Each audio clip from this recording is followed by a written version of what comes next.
오늘 우리에게 주시는 하나님의 말씀 보겠습니다. 말씀은 사도행전 27장 18절에서 20절, 33절에서 37절입니다. 우리가 다 같이 한 목소리로 말씀 봉독하도록 하겠습니다. 우리가 풍랑으로 심히 애쓰다가 이튿날 사공들이 짐을 바다에 풀어버리고 사흘째 되는 날에 배의 기구를 그들의 손으로 내버리니라. 여러 날 동안 해도 별도 보이지 아니하고 큰 풍랑이 그대로 있음에 구원의 여망마저 없어졌더라. 날이 새어가매 바울이 여러 사람에게 음식 먹기를 권하여 이르되 너희가 기다리고 기다리며 먹지 못하고 줄인 지가 오늘까지 열 나흘인즉 음식 먹기를 권하노니 이것이 너희의 구원을 위하는 것이요 너희 중 머리카락 하나도 잃은 자가 없으리라 하고 떡을 가져다가 모든 사람 앞에서 하나님께 축사하고 떼어 먹기를 시작하매 그들도 다 안심하고 받아 먹으니 배에 있는 우리의 수는 전부 276명이더라. 아멘. 이 시간에 신승미 전사님께서 바울의 난파 사건이란 제목으로 말씀 전해 주시겠습니다.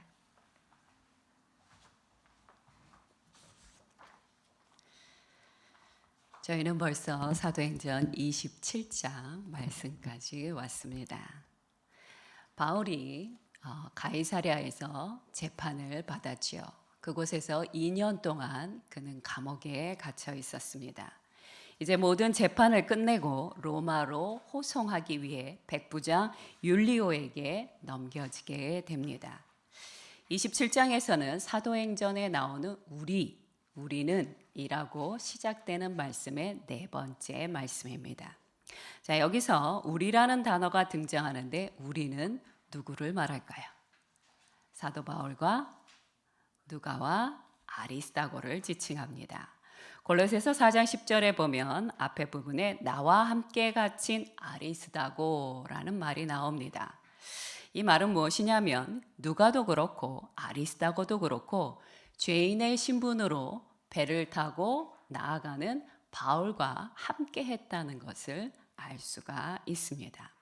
자, 그러면 바울 외에 또 다른 죄수들도 많이 있었습니다. 그들은 어떤 사람들이었냐 하면요. 그들은 사실은 이미 사형 선고를 받은 자들과 진배없다고 합니다.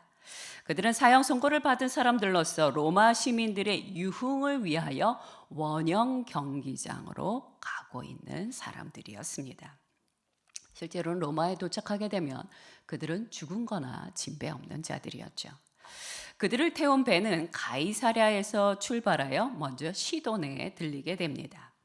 선원들이 그 시돈에서 하역하는 동안 바울은 그곳의 그리스도인들을 방문했다라고 3절에 나옵니다.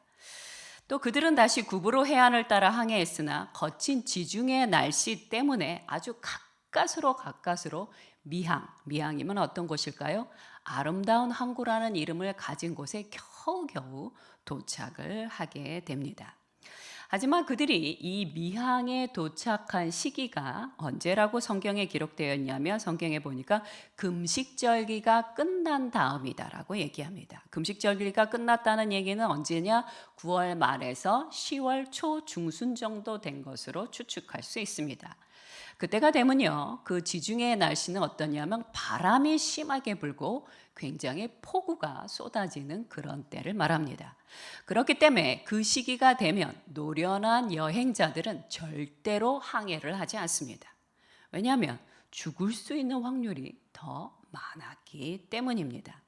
그것을 알고 있는 바울은 그 위험성을 백부장과 사람들에게 알려주는 장면이 나옵니다. 사도행전 27장 10절 말씀을 함께 읽도록 하겠습니다. 시작.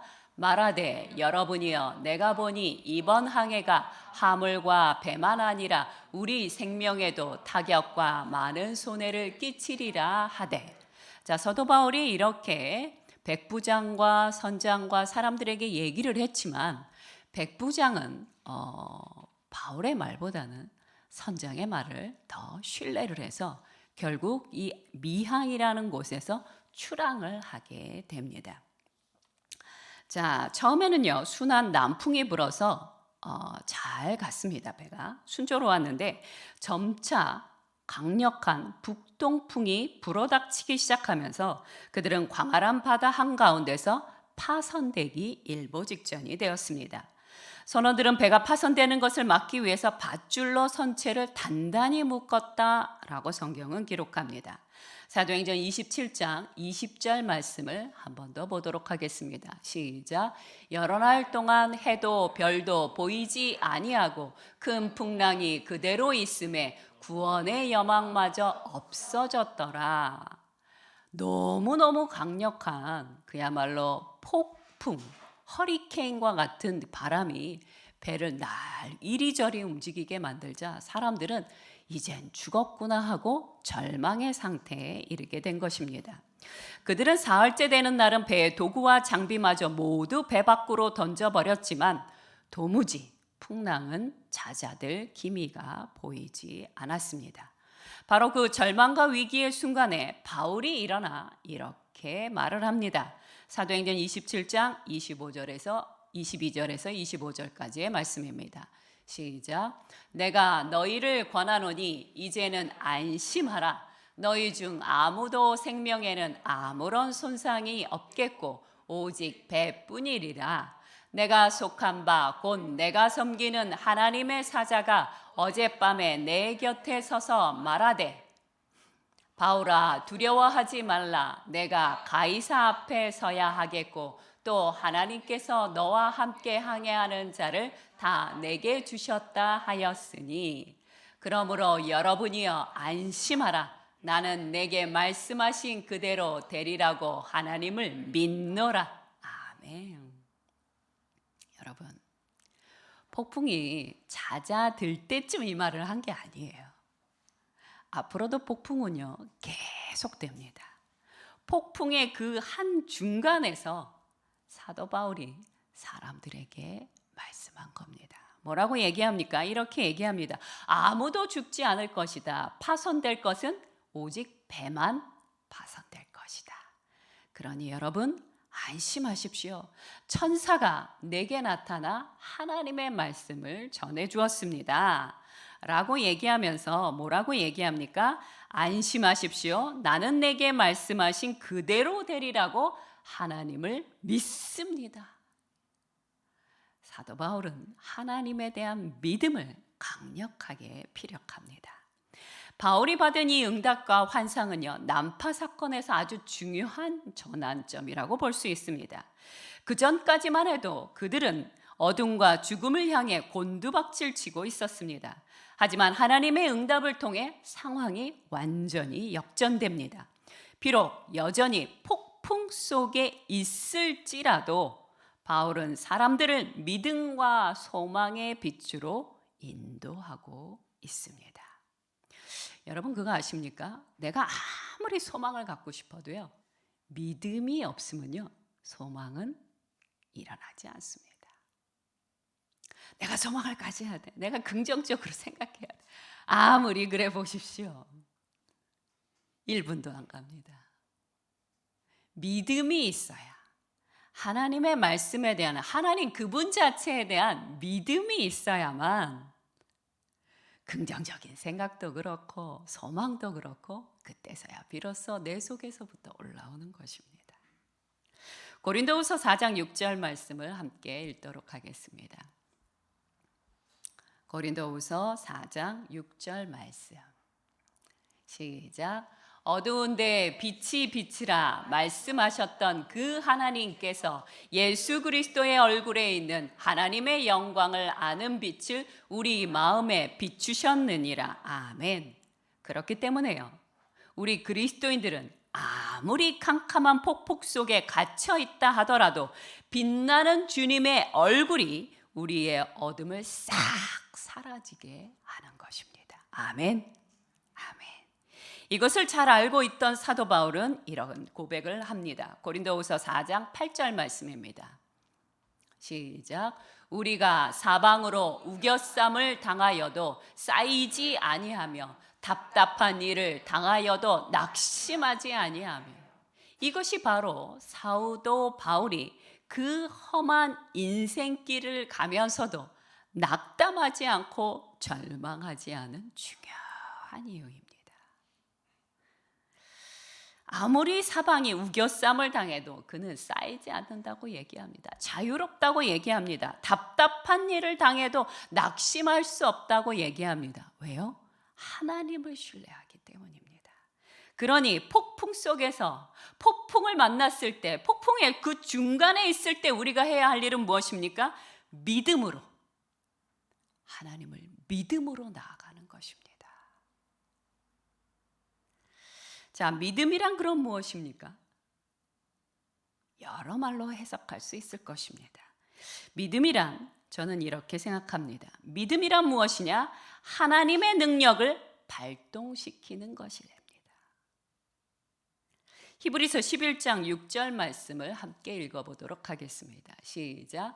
믿음이 없이는 하나님을 기쁘시게 하지 못하나니 하나님께 나아가는 자는 반드시 그가 계신 것과 또한 그가 자기를 찾는 자들에게 상 주시는 이심을 믿어야 할지니라. 아멘.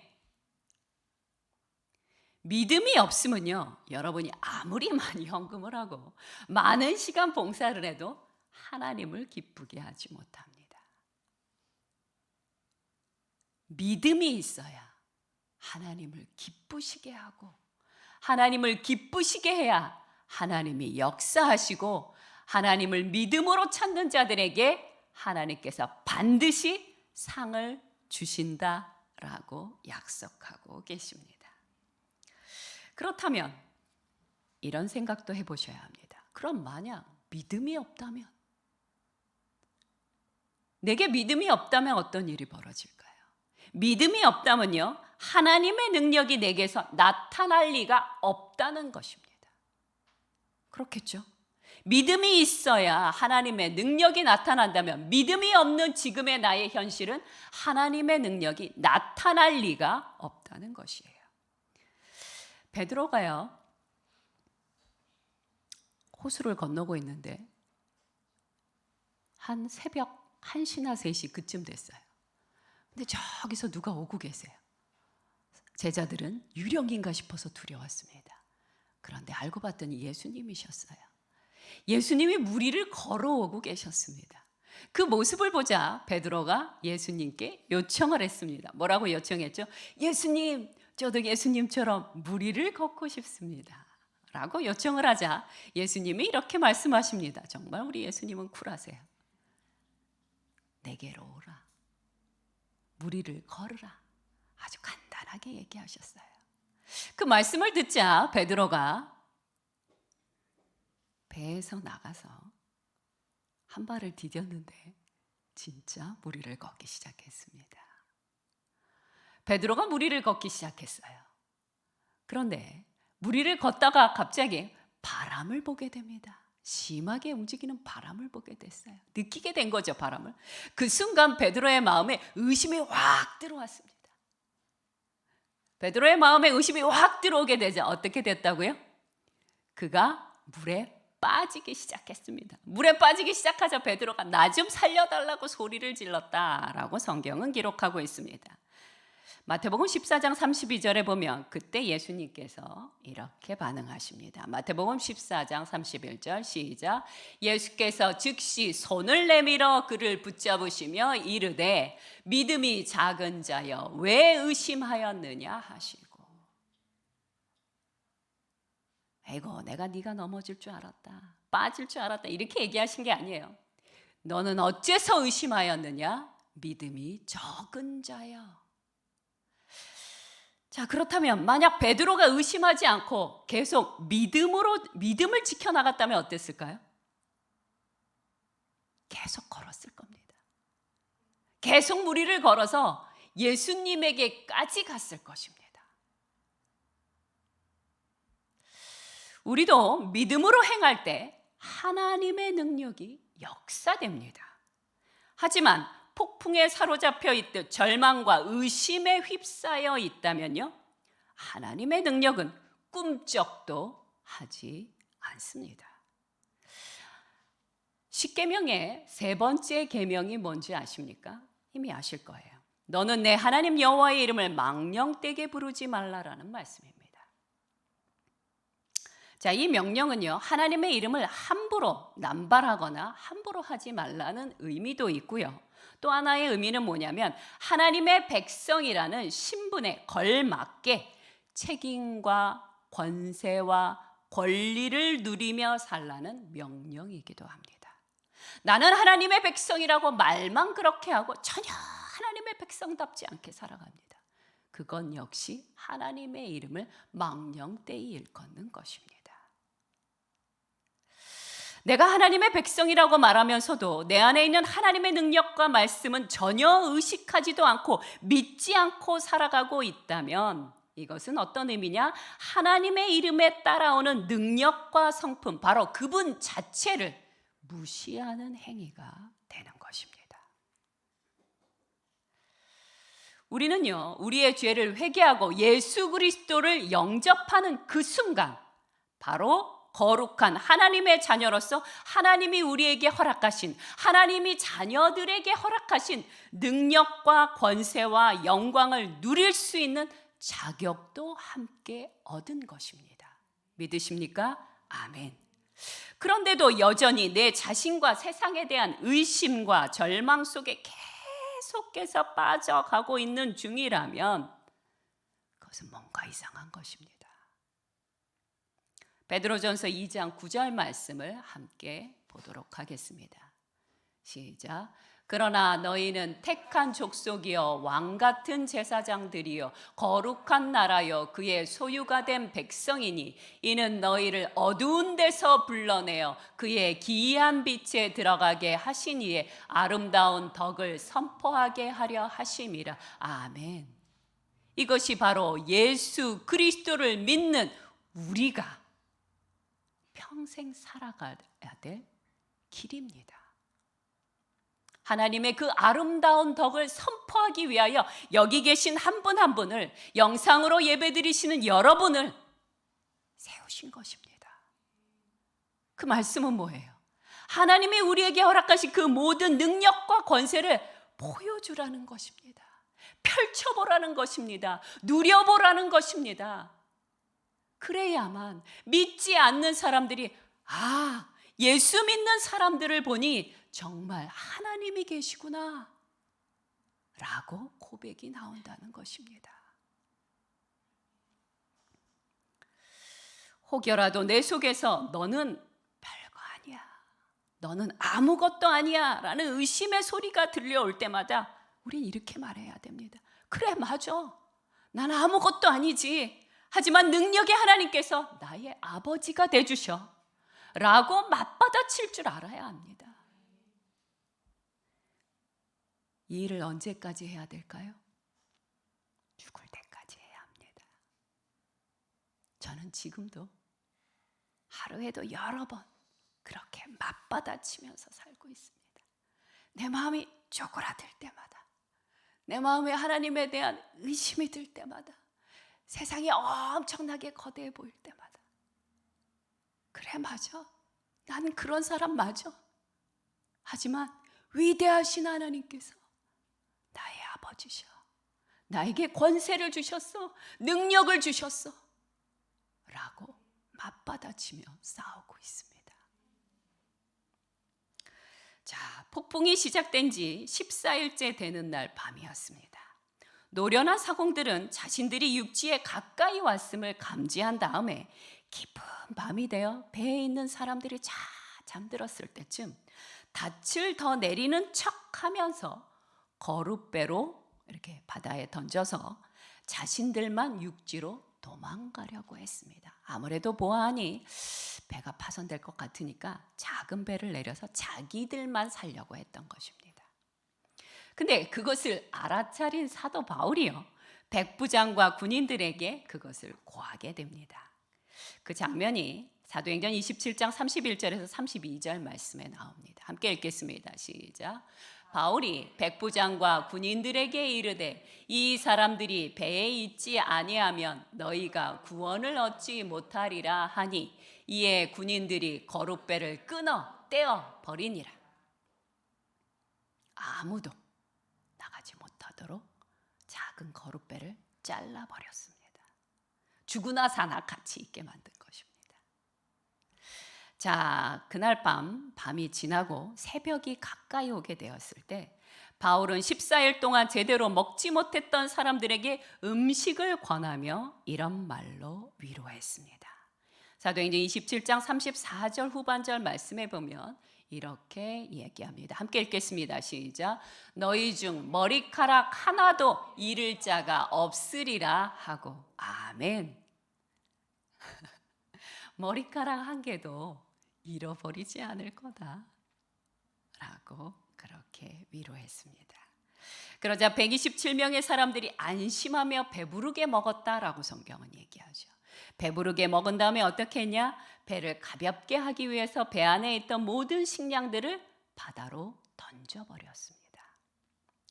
날이 서서히 밝아오게 되자 저기 멀리 육지가 보이기 시작했습니다.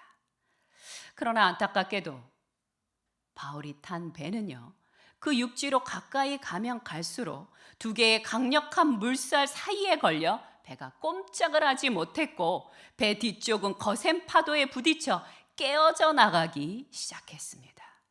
그러자 로마 군인들이요, 특별한 행동을 하기 시작했어요. 로마 군인들이 어떤 행동을 하려고 했냐면 혹여라도 이 틈을 타서 죄수들이 육지로 헤엄쳐 도망갈 것이 염려가 되어 그들은 누구냐면 죄수들을 다 죽이기로 결정을 합니다. 백부장이 이것에 대해서 반대를 하고 있었음에도 불구하고 다른 로마 군인들은 어떻게든지 이 죄수들을 다 죽이려고 했어요. 왜 죽이려고 했냐면요, 로마법에 의하면 내가 지키고 있던 죄수 한 명이 도망가게 되면 죄수 대신에 로마 군인이 죽어야 합니다.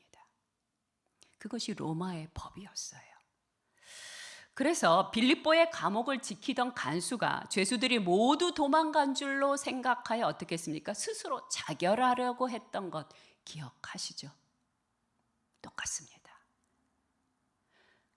호송에 가던 죄수가 도망을 가며 무조건 그 중에 누군가는 죽게 된 것입니다. 하지만 백부장 율리오는 바울을 살리고 싶었어요. 그래서 다른 죄수들이 도망갈 수 있는 위험까지 감수하면서 즉시 다음과 같은 명령을 내립니다. 이것이 27장 43절에서 44절에 나오는데 두 가지 명령을 내립니다. 첫 번째, 군인들에게 그리고 배에 있는 사람들에게 명령을 내리는데 이런 명령이었어요. 너희 중에 수영을 할 줄 아는 사람, 헤엄을 칠 수 있는 사람은 당장 바다로 뛰어들어 육지로 가라. 두 번째, 수영을 못하는 사람은 파손된 배 널빤지나 혹은 짐을 둥실둥실 뜨고 있는 그 짐을 붙잡고 어떻게든 육지로 헤엄쳐 가라고 당장 명령을 내립니다. 백부장의 이 명령 덕분에 아무도 죽지 않고요, 다 그 섬에 상륙을 하게 됩니다. 백부장 율리오처럼 누군가를 위해 위험을 감수하는 것은요, 굉장히 고귀한 희생정신입니다. 하나님도 우리를 위해 위험을 감수하고 계십니다. 인간의 죄와 사악함은 언제든지 하나님을 거역할 뿐만 아니라 배반할 수 있다는 것을 잘 알고 계심에도 불구하고 여전히 우리의 자유의지를 존중하사 기다리시며 우리에게 기회를 주시며 그것만이 아닙니다. 우리 스스로 누구를 사랑하고 순종할 건지 선택할 권한까지 허락해 주십니다. 이것은요, 엄청난 위험을 감수하시는 일입니다. 우리라면 그렇게 안 할 거예요. 만약에 당장 내게 사랑을 주지 않는다면 너를 번개를 내려 죽이리라. 우리의 마음이라면 그렇겠죠. 하지만 하나님은 그러지 않으십니다. 모든 위험의 수가 너무 많은데도 그것을 감수하고 계십니다. 결론을 말씀드리겠습니다. 여러분, 밤하늘에 별이 많죠. 근데 그 별들 중에서는요, 지구보다 더 큰 별들이 엄청나게 많다고 합니다. 근데 우리 눈에는 어떻게 보입니까? 아주 쬐끄맣게 요렇게 보이죠? 아주 작게 보입니다. 혹은 어떤 거는 보이지도 않아서 존재하지도 않는 것처럼 우리는 생각합니다. 준비된 사진이 있으면 보여주시기 바랍니다. 네, 이것이 우리 태양계죠. 자, 여기서 보면 지구가 보이십니까? 저기 보입니다. 확대를 할 수 없어서 아쉽지만 지구가 저기 중간에 조그만 공처럼 보입니다. 그 다음 장면도 보여주세요. 자, 저기 지구가 있고요. 우리 태양계에 있는 목성의 크기가 얼마나 큰지 보입니다. 토성도. 지구가 얼마나 작은지 보이시죠? 자, 목성이 엄청나게 큰데요. 이 목성이 만약 태양과 크기를 비교한다면 어떨까요? 태양 보여주시기 바랍니다. 목성이 조만해 보입니다. 엄청 쬐끄맣죠. 태양은 어마어마하게 큽니다. 제가 어린이 설교를 준비하다 자료를 봤는데요. 지구를 만약에 조그만한 골프공으로 생각하신다면 태양의 크기는 얼마냐면 이 골프공을 우리가 알고 있는 버스 있죠? 버스에 가득 채워요. 근데 버스 한 대가 아니라요. 버스 2대로 가득 채울 만큼 그 정도 돼야 그게 태양의 크기라고 합니다. 얼마나 지구가 작은지 알 수 있습니다. 그런데 이렇게 거대한 태양이요. 또 온 우주에 있는 아직도 다 발견하지 못했겠지만 또 다른 거대한 행성과 비교를 하는 사진이 있습니다. 저기 조그맣게 태양 보이십니까? 이 우주에는요. 태양하고는 비교도 안 되는 어마어마하게 거대한 행성들이 무궁무진하게 있습니다. 자, 사진을 내려주셔도 됩니다. 만약에 이런 별들을 제대로 보기를 원한다면 우리는 성능이 아주 좋은 천체망원경으로 봐야 할 것입니다. 자, 천체망원경의 성능이 좋으면 좋을수록 우리는 원래의 별의 모습을 볼 수 있게 될 것입니다. 만약 더 자세히 이 별들을 보고 싶다면 어떻게 해야 될까요? 우주선을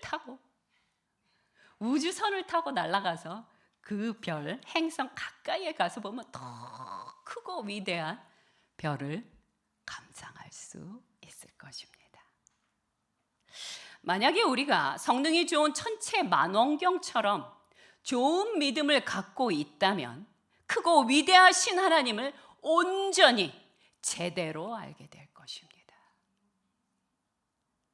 우리 신앙인들이 갖고 있는 문제의 대부분이 무엇인지 저는 생각해 봤습니다.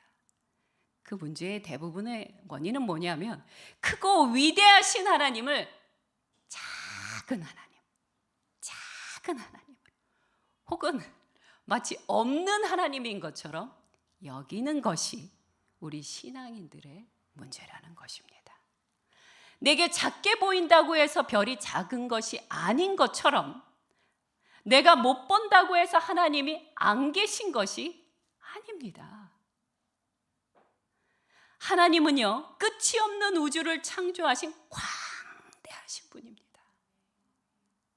말씀을 하나 보기를 원합니다. 시편 40편 16절 말씀입니다. 제가 아주 사랑하는 말씀 중 하나입니다. 시작. 주를 찾는 자는 다 주 안에서 즐거워하고 기뻐하게 하시며 주의 구원을 사랑하는 자는 항상 말하기를 여호와는 위대하시다 하게 하소서. 아멘. 다른 표현으로는 여호와는 광대하시다 하게 하소서. 여러분, 신앙이 뭔지 아십니까? 하나님의 크고 위대함을 아는 것입니다. 나의 작고 연약함을 정말 깨닫고 내가 겸손하게 하려고 하는 게 아니에요. 그게 아니라 원래가 그런 거예요. 원래가 작고요. 원래가 약합니다. 그리고 하나님은 원래가 광대하시고 원래가 위대하시고 무궁무진하신 창조의 하나님이십니다. 그것을 제대로 깨달아 아는 것, 그것이 바로 온전한 신앙이라는 것입니다. 폭풍 속에서도 나는 내게 말씀하신 하나님을 믿노라 라고 고백했던 바울처럼 믿음의 눈으로, 성능이 좋은 믿음의 눈으로 하나님을 볼 수 있어야 합니다. 의심 없는 믿음의 눈으로 하나님을 바라볼 때 그제서야 내 현실의 문제와 이 세상이 얼마나 작은지 우리는 알게 됩니다. 지금 내 문제가 너무 크게 보이십니까? 문제 때문에 막 질식해서 죽을 것 같다고 느끼십니까? 안 죽습니다. 왜요? 우리는 크고 위대하신 하나님의 딸이요 아들이기 때문입니다. 그러니 하나님의 광대하심을 자주 고백하고 찬양하셨으면 합니다. 시편 35편 27절 후반절 말씀을 함께 보도록 하겠습니다. 함께 읽겠습니다. 시작. 여호와는 광대하시다 하는 말을 저희로 항상 하게 하소서. 아멘. 어쩌다라고 얘기하지 않습니다. 늘 하시기 바랍니다. 특별히 폭풍 속에 갇혀 있는 분들, 문제 때문에 죽겠다고 소리 지르고 있는 분들, 여호와의 광대하심을 상상하시고, 상상이 안 되시면 인터넷에서 사진이라도, 오늘 여러분에게 보여드렸던 이 행성의 사진이라도 보시면서 나의 작음을 알고 하나님의 크심을 고백하는 저와 여러분 되기를 간절히 고백합니다. 함께 기도하겠습니다.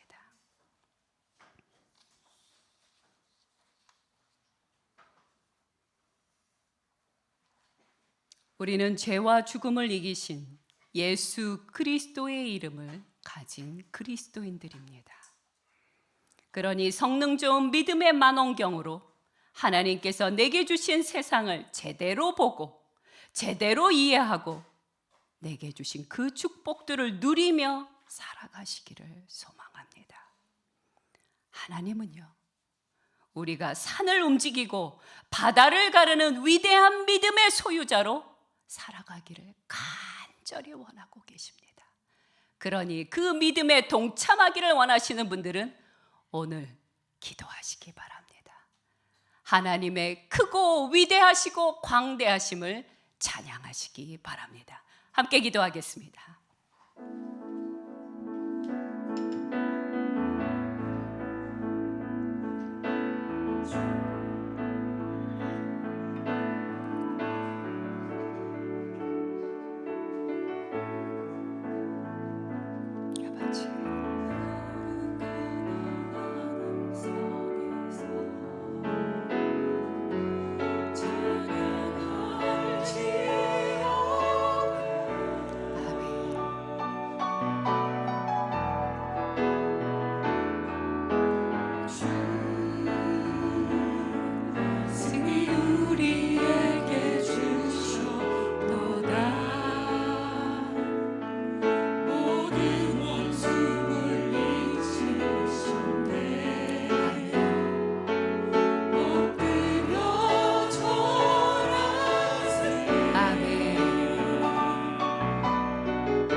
다 같이 주의 이름을 찬양하시기 바랍니다.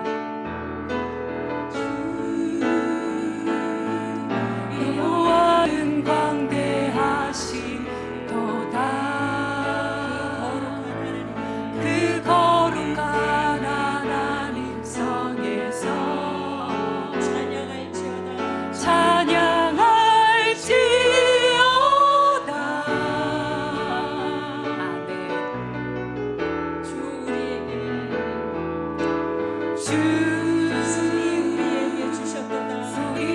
우리에게 주셨도다.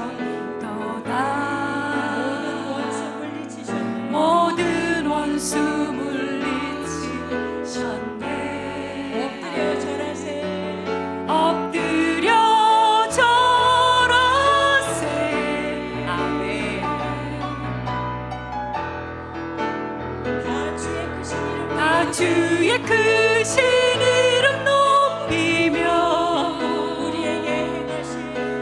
우리에게 행하신 위대한 일 감사하세. 오 주의 신실하신 그 사랑 온 땅과 하늘 위에 계셔 홀로 영원하신 이름. 아멘 아멘. 다 주의 크신 이름 높이며 우리에게 행하신 위대한 일 감사하세. 오 주의 신실하신 그 사랑 온 땅과 하늘 위에 계셔 홀로 영원하신 이름. 오늘 이 시간 하나님 아버지 앞에 기도하시기 바랍니다. 내 삶 가운데 당면에 있는 이 모든 문제들 위대하신 하나님 앞에 다 내려놓기를 원합니다. 제 몸을 휘감고 있는 질병, 나를 절망으로 끌어내리고 있는 낙담, 예수 그리스도에 대한 모든 의심과 하나님에 대한 불신까지 오늘 주님 앞에 다 내려놓습니다. 주님의 그 위대하심과 주님의 그 광대하심으로 나를 이끌어 주시옵소서. 믿음으로 주님 앞에 나아가는 열방교회 모든 성도님들을 환영하고 인도하여 주시옵소서. 함께 통성으로 기도드리겠습니다. 하나님 아버지, 이 시간에 주님 앞에 간구합니다. 열방교회 모든 성도님들이 하나님에 대한 그 의심과 하나님에 대한 참으로 그 불신앙들을 이 자리에 내려놓고 참으로 주님 앞에 믿음으로 나아가오니 하나님이 믿음의 행복 가운데 축복하여 주시옵소서. 세상의 온 땅이 온 우주가 우리로 하나님의 백성인 것을 알게 하여 주시옵소서. 주께서 십자가에 죽으심으로 주께서 사망을 이기고 부활하여 주심으로 우리에게 허락하신 놀라운 능력과 권세와 아버지의 그 놀라운 축복들을 사는 동안 누리게 하여 주시옵소서. 선포하게 하여 주시옵소서. 보여주는 자로 살게 하여 주시옵소서. 그 높은 예수 그리스도의 향기로 온 세상 가운데 드러내는 자가 되게 하여 주시옵소서. 예수 그리스도의 얼굴에 비치는 우리가 가는 모든 곳마다 드러내는 자 되게 하여 주시옵소서.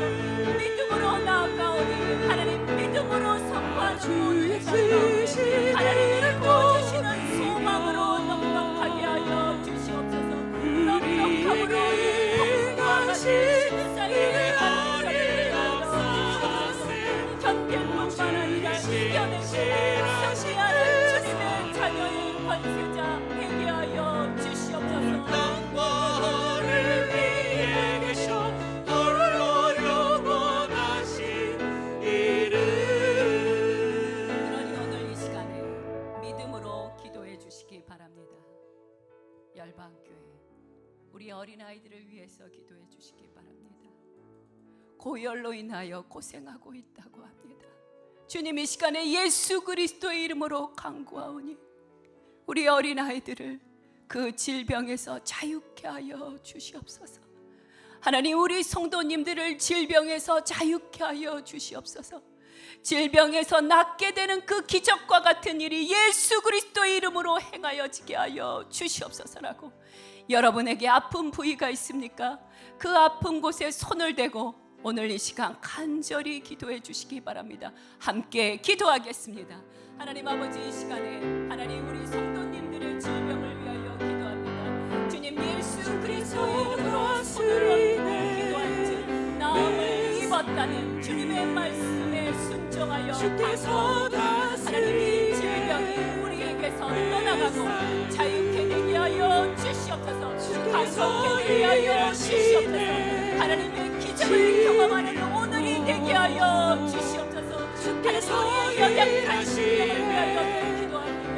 하나님, 연약하니 하나님의 광대함 앞에서 넘어갈 수 없습니다. 하나님 참으로 하나님 앞에 서는 그것이 아무것도 아닌 것입니다.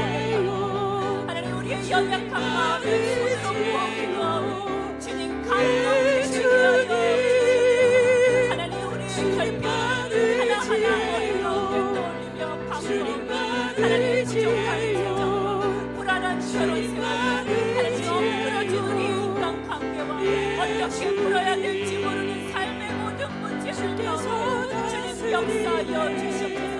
믿음으로 행하고 나아가는 모든 이들 가운데 하나님의 능력이 어떻게 되는지를 보게 하여 주시옵소서. 아멘 주님 아멘 주님. 주께서 일하시네 지키고 주께서 일하시네 내 삶에. 아멘 주님. 하나님 아버지 크고 광대하신 주님의 이름을 오늘도 찬양드립니다. 비록 오늘의 현실은 14일 동안의 갑갑한 폭풍 같은 상황일지라도 주님의 말씀을 쫓아 믿음으로 견디고 이겨내는 열방교회 성도님들 되게 하여 주시옵소서.